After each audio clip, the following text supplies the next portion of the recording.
What do you mean Rawk Hawk was originally going to appear in the Super Mario Bros. Movie? Plus other cameos and a few plot changes too? Hey everyone, Andre here. We gotta talk about this new storyboard that recently came out, or was discovered more accurately, from the original Mario movie thanks to Douglas Lovelace, who created it, though was uncredited in the final film, though he has a long history of making storyboards for all kinds of films.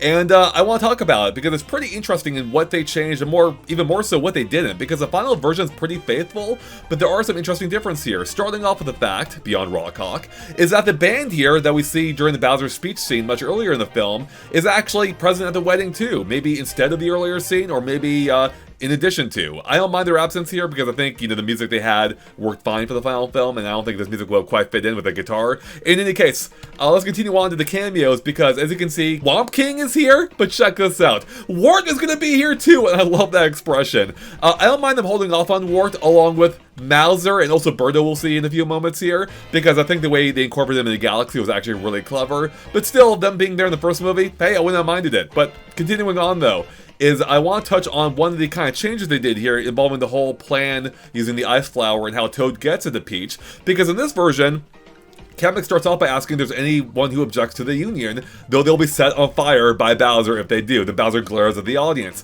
However, someone actually does object, and that person is freaking Toad. Toad objects. He runs up to, and we can see Birdo reacting here by spitting out an egg, which is actually pretty funny, or dropping an egg, I guess. So I like that. It reminds me of that Toy Story 2 scene where Mr. Potato Head drops all the stuff out of his back. I thought that was really clever too. Anyways, so we have, in this case, Toad being like, how could you do this, Peach? A leader is supposed to fight monsters, not marry them. To which Peach responds in a kind of shocking way, maybe if the people I led weren't such cowardly little spores, I wouldn't have had to marry him. Wow, do you even know who this Peach is? That's kind of harsh. And the audience reacts appropriately.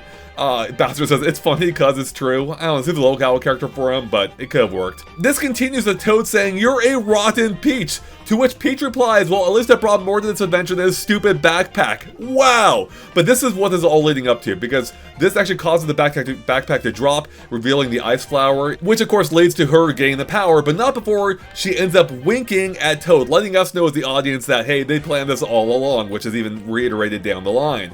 So let me go ahead and skip ahead a little bit here.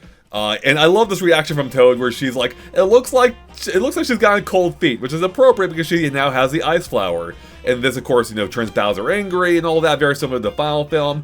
Although we have this moment here where Peach acts like she's Neo in the Matrix, which maybe seems a little bit much for her, so I'm kind of glad they pulled back on that. Furthermore, though, is if we go ahead here, Toad is actually a little bit more involved in the fight, in which we can actually see him taking out villains like in a row, kind of like Mario would in the games itself. But I thought that was fun that Toad is actually more involved. But check this out. Here we see Peach. You almost can't even recognize her as Peach here, like full-on action movie star, which again maybe is a little bit much. Also could just be the storyboard, And we can see like Toad giving her a signal through Bowser's legs, like a catcher almost to do it. So Bowser gets frozen just like in the final film, but we can see Toad here saying the plan worked. To which he follows up with, "Boy, for a second there, I thought you were really gonna marry him." And the Peach replies, "For a second there, I thought you really didn't believe in me." Yeah, Toad.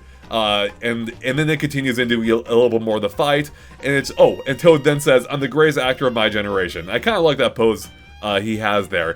But other than that, like the rest of the fight is actually very similar to the final film. I mean, it's a little different, but by and large the same. And this isn't a bad version. I've seen some people already say they prefer it. I think, honestly, what they arrived at in the final film is probably a more streamlined version of this. And I think hiding the ice flower in the bouquet is actually a little bit more clever than having to just awkwardly stumble up Toad's backpack. But this isn't a bad version either. I do like the fact that Toad actually objects to it, though at the risk of being melted by Bowser. But yeah, those are the overall biggest changes I noticed here, everyone. The main things are, for me, is really just the different cameos here, which I don't think necessarily makes it any better than we had. We did lose King Boo in the process. And Rawk Hawk, I will say, I don't know, he just seems a little bit out of place for me. And I'm kind of glad maybe they didn't roll him into the first movie. Now that we've expanded the Galaxy, I think he could fit in a little bit better as kind of effectively an alien race. But yeah, I think honestly how they handle it in the final film is totally fine. This version's not bad either. I do think it's a little bit clunkier. It takes a little bit more time to get to the main points, which is probably why they streamlined it in the final version. But still, not a bad alternative. I'll link to the full thing in the description below if you want to watch it for yourself. And with that, everyone, that's all I got for you. So thanks for watching. Let me know what you think of this version in the comments below. And with that, we'll catch you later. Bye, everyone. And click subscribe if you haven't already. Alright, now bye.